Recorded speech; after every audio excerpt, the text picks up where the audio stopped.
Welcome to the Rotary Times Show, a public service program presented by Rotary District 7610.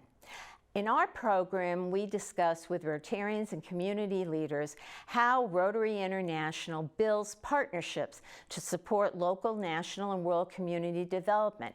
I am your host, past District Governor 7610 Pat Borowski from the Rotary Club at Bailey's Crossroads.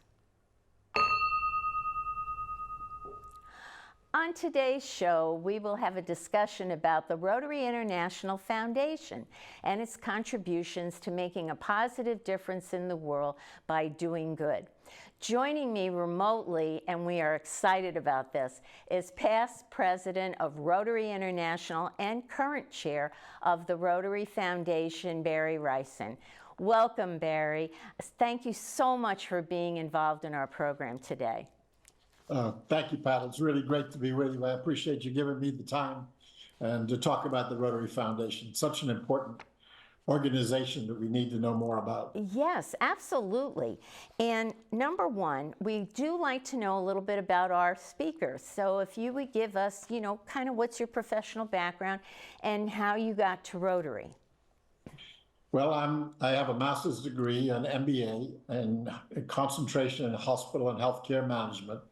And I've been working in the healthcare field basically since I was born, because my dad was a surgeon, my mother was a nurse.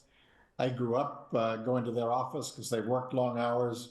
And I eventually came home to the Bahamas to start a modern hospital here in my own country so that I could make a difference here in the country. See, people making differences, people giving of their time. Those are Rotarians. So then how did you find your way to the Rotary Club? Well, about a year after I was home, I was at a Rotary horse show, which is where young people can learn how to ride horses. And I was the only one in the bleachers watching my two daughters ride in the show. And I saw a group of men on the side selling hamburgers, hot dogs, and beer, but mostly drinking the beer. And one of them came over to me, invited me to join them for lunch. And while I'm an introvert, I was a little hesitant, but I knew starting a new hospital, I needed support. And I knew that the members of Rotary were leaders in the community, so they needed to know what I was going to do here. Yeah, and that's how you got there. Again, the idea of the goal is bigger than what we might personally think, and shy away. So then, we always say we join first as members of a club, but at some point we have an experience that causes us to, what I say, become a Rotarian. For me, it was the Atlantic Convention and the Polio Plus programs. What was it for you? Yeah, no, it's very true. We can't expect everybody who comes into a club to just suddenly be a Rotarian. Right. It takes exposure. It takes them to really see Rotary for what we are. Right. And I was in my Rotary Club about 2 years when they'd made me the chair of the Community Service Committee. And the president came to me and said, we have an individual, a Bahamian. She's in a wheelchair. She's on dialysis. She's going to lose her sight unless we get her eye surgery. We need to get her to Florida. So as community service chair, please handle it.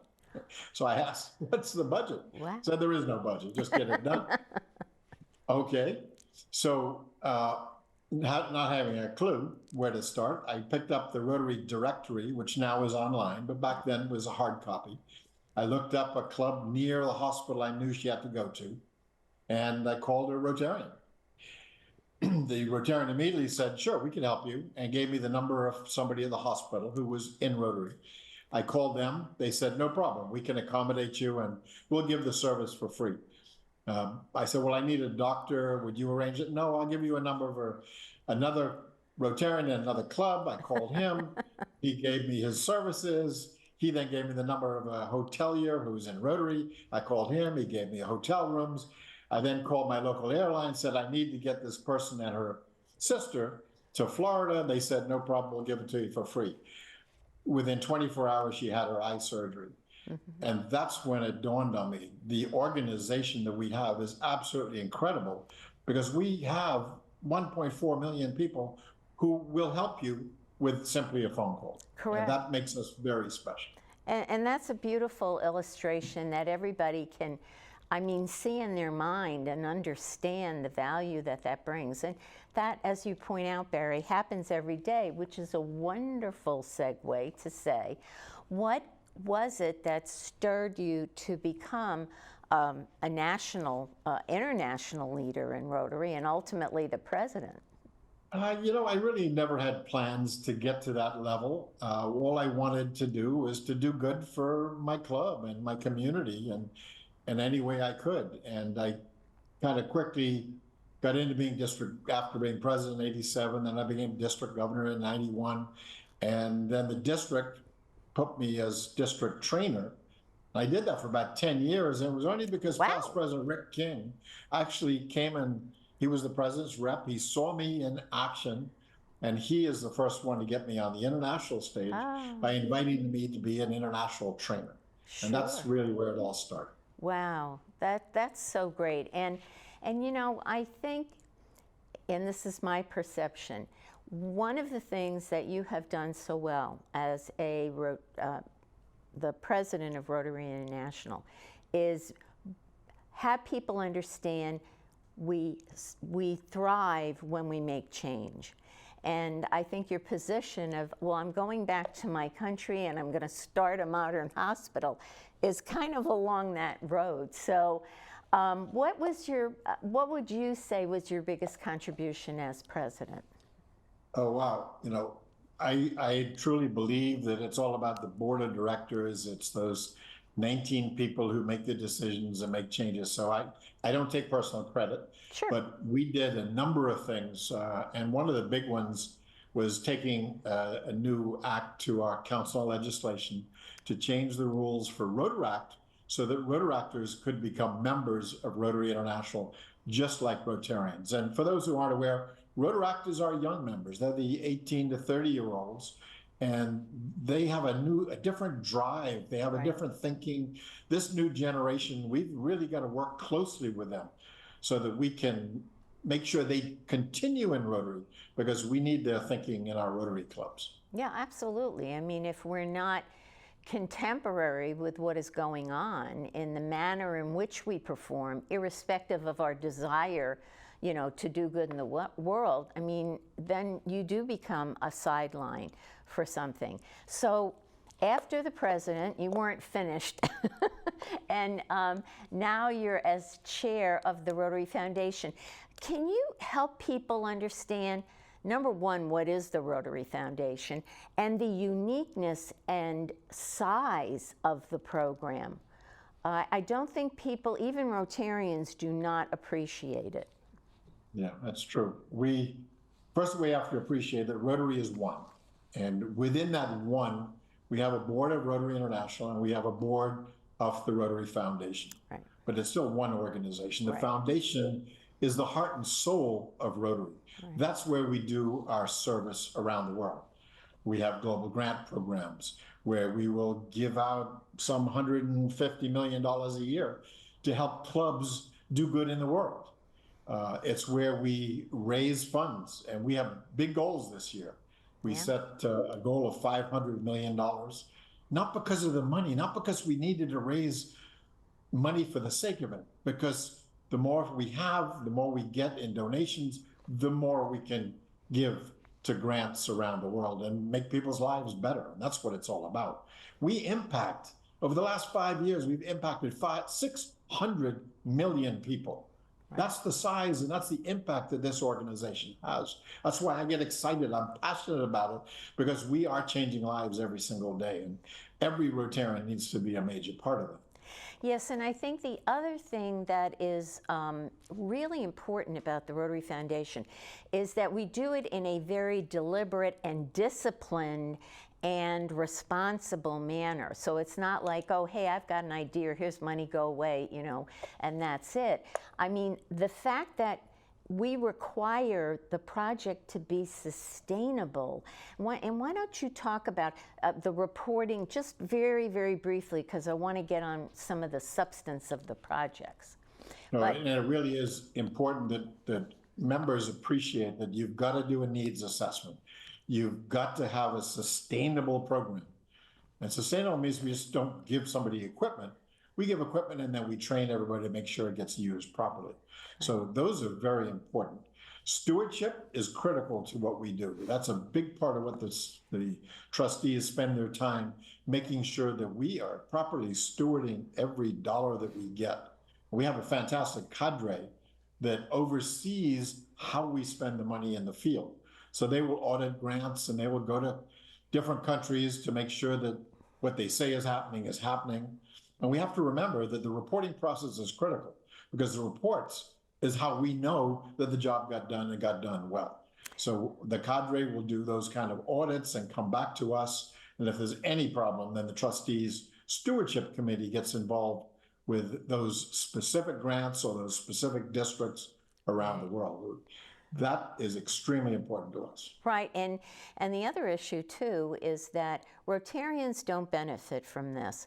You know, you pay your own travel costs, et cetera. The money genuinely goes to the beneficiary project. And I think that, again, is unique about a lot of the things that we do. So what are the different types of programs under the Rotary Foundation that clubs can get involved in? Well, we have different kinds of funds for different purposes. So we have an annual fund where we donate directly to the annual fund, and almost 50% of that then comes back to the district that made the donation. We also have our polio program, which is our #1 priority in the organization to eradicate polio off the face of the earth, and we might have time to talk about that a little later. We also have an endowment program where what we're trying to do is think long-term and create an endowment that has sufficient funding. Our goal right now is $2 billion and $25 million by next year. We get to that point, then we have earnings of about $50 million a year that can go back into our grant program. So, and the bigger that gets, the less pressure it is on individuals to come back and raise more and more funds. And then that's the funding side. On the other side, we have different kinds of grants. The global grants is the most commonly known. That's where a club gets a partner in another country and they put together a program of at least $30,000 that's going to change lives. It's got to have impact. It's got to have needs assessment, et cetera, as we talked about. And then we also have district grants where the district governor can give small amounts to the clubs to do projects that they want to do as well. So there's lots of different ways to spend the funds. One of the exciting ways is, in my opinion, is the new programs of scale that we just started 3 years ago. Where we're giving $2 million, but you have to have a partner who also brings money to the table to do scalable projects. The first one was in Zambia to significantly reduce malaria by 90%. And it's 3 years ago. It's done so well that our partners, the Gates Foundation and World Vision, have come back to us and said, well, we know we matched your $2 million. We now want to each give you $10 million if you match the 10, so we can expand that program into 4 more countries. So we're having a significant effect on malaria as well. Great. Barry, I'm going to hold you right there because we are going to take a short break and be right back and talk more with the Foundation Chair, Barry Rassin. We've been here before, fighting the problems that fight back, because we see opportunities where others see obstacles. We're change makers and problem solvers, uniting over 1 million minds to address complex issues facing communities around the world, including yours. We're working together as partners and professionals while making friendships that last a lifetime. We're Rotary, and there's no limit to what we can do. Welcome back to Rotary Times. We're here speaking with RI Foundation Chair Barry Rassin. Now, Barry, we talked about the structure of the foundation, and now I'd like to get into some of the actual projects that we do and the, as you say, at the ground level improvement that happens. And I know one of the things you did as Rotary president was to create our 7th area focus. And so if you would talk a little bit about that and what drove you in that direction. Sure. The 7th area focus is the environment, and I was a part of putting that together. And when I first came in, my first speech as coming in as president, I talked about my country. And my country is going to be underwater in 30 years because of climate change. And I got hate mail because people say there is no such thing as climate change. Well, I can tell you, I can see the water has risen during my lifetime around this island, and we are going to be underwater if nothing is done. So I have a passion about it, and I'd like to see our world do more to improve our environment. And talking to Rotaractors, our young members around the world, they all have a passion. It's one of their priorities is to improve the environment, and we need to do that. So we've got all kind of programs already started. In our other 6 areas of focus, we've been doing environmental programs. We've been doing everything from simple clean up the beach to clean up plastic in the ocean. We have a Rotaractor who's created a device to electronically claim the plastic that's floating in the ocean. Wow. And that's exciting. We also have a mangrove project that we're working with the Commonwealth Secretariat, which is the English Commonwealth around the world, working with all those countries to do mangrove planting to protect our shores. So we're doing a lot of things already to really try to do what we can, but significant change has to be made in many people's minds as well as by countries and politicians. Well, being from the state of Virginia, our coastal areas too, especially down our Tidewater areas and Norfolk, I mean, there are some properties that are already underwater, and it's not receding. So, and as you point out, it wasn't such a stretch for us because we were doing environmental aspects within other, grants that were under the other 6 areas of focus. Kind of walk us through a grant. How does that grant process happen? And I know one of your goals, or I should say the board of the foundation, is to also attract outside corporation investments in some of these projects. And so I think that would really be helpful where people can understand how we go about this. Yeah, I mentioned our goal is to raise $500 million this year, but it's about every member participating in that, every member being a part of our Rotary Foundation. Right. But we've been talking to ourselves for a long time, and what I'm trying to get our members to do is talk more to the corporate world. Mm-hmm. Most corporations around the world have a sense of corporate social responsibility. They want to do something in their community. They want to be seen to be doing something in their Correct. community. Exactly. So that the community appreciates that they're there for them, not just to make money. Right. That's really important.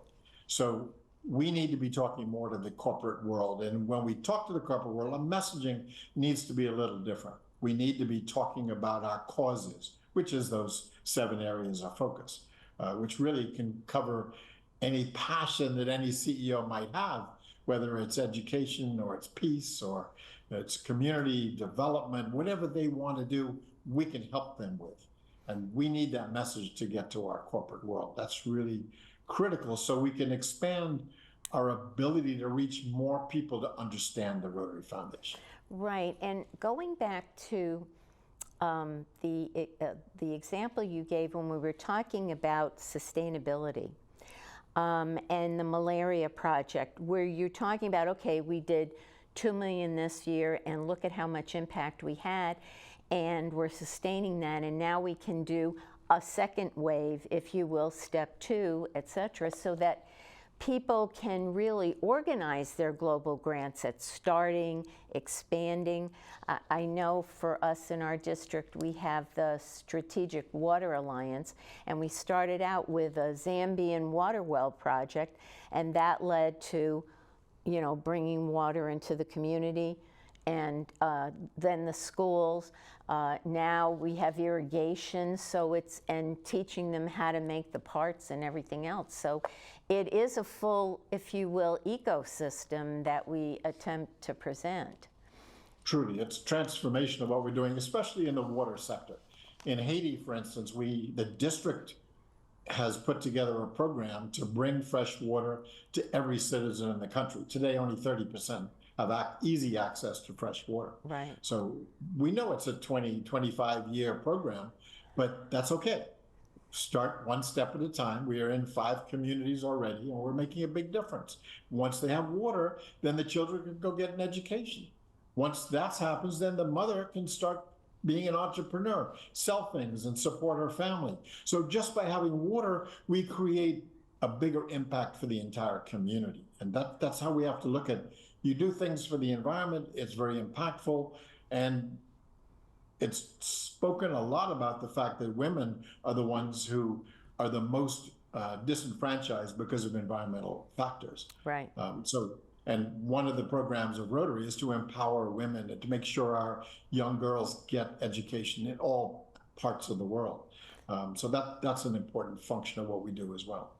Yes, I can remember in the olden days when I was in college and graduate school, I did a paper on how countries rise their economic development, and it does start with women and children.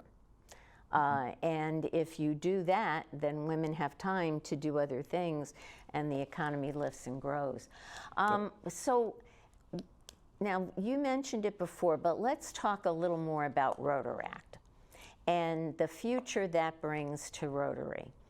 And how do we make that message clear to our Rotarians? Yeah, that's the hard one right there. But we've changed, since 2019 council legislation, we changed the bylaws in the Constitution. Since then, we've changed a number of our policies. So we've really made Rotaractors equal to Rotarians, 99%. Why do we do that? Because we want the young professionals to continue with Rotary to help us for the future. They are our succession moving into the future. The average age of Rotary is in the 50s.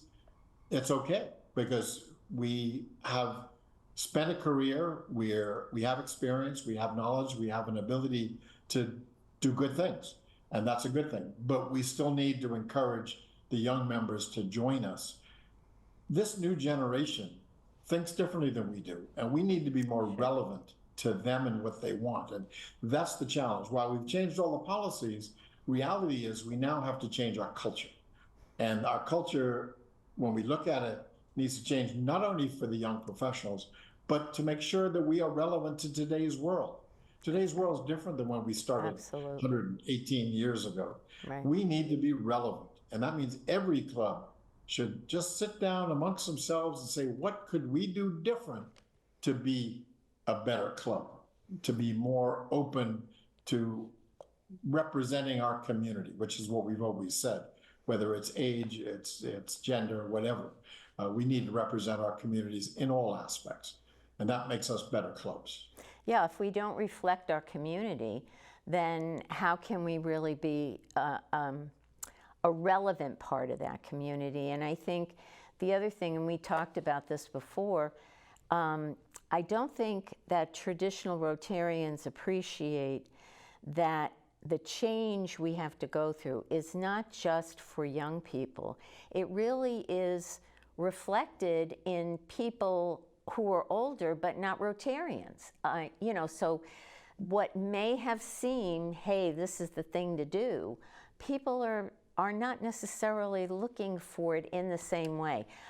I do try to go to my club as often as I can to meet weekly, but it's not something I can do.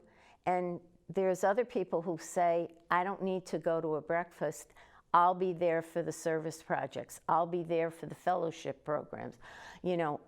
I'll be there to do all those other things. And the fact that they don't go to a weekly meeting, that should not negate them from being a Rotarian. So absolutely. We're actually piloting in different parts of the world a way that people could go online, join, become a Rotarian, and just participate in service projects. So we are trying that as well. Right. We need to get word out there so people can try it, see what it's like. Right. Again, especially our young professionals. But keep in mind, while we should be recruiting young professionals, we also should be recruiting the recently retired. Yeah, across the They're the board. ones who are vulnerable. They're the ones who, they've changed their life, and they need to make sure that they still have the ability to be proud of what they do. And Rotary gives them a great opportunity to do that.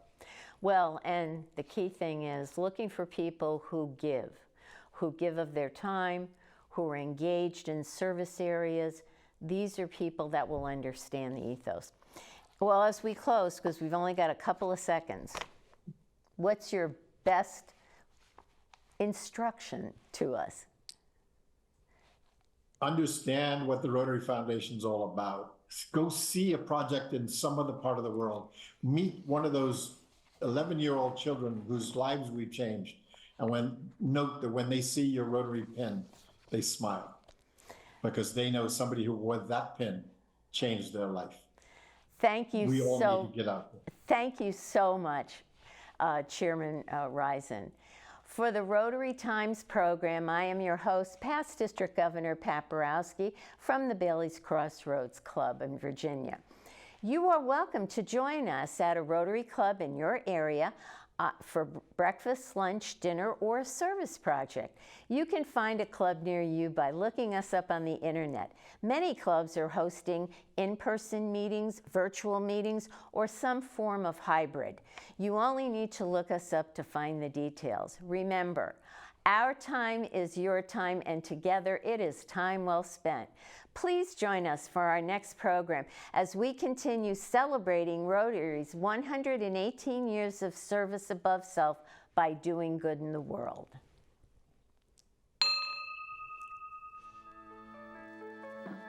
Funding for this program is made possible by the generosity of Rotarian Lynn Heinrichs, State Farm Agency, McLean, Virginia.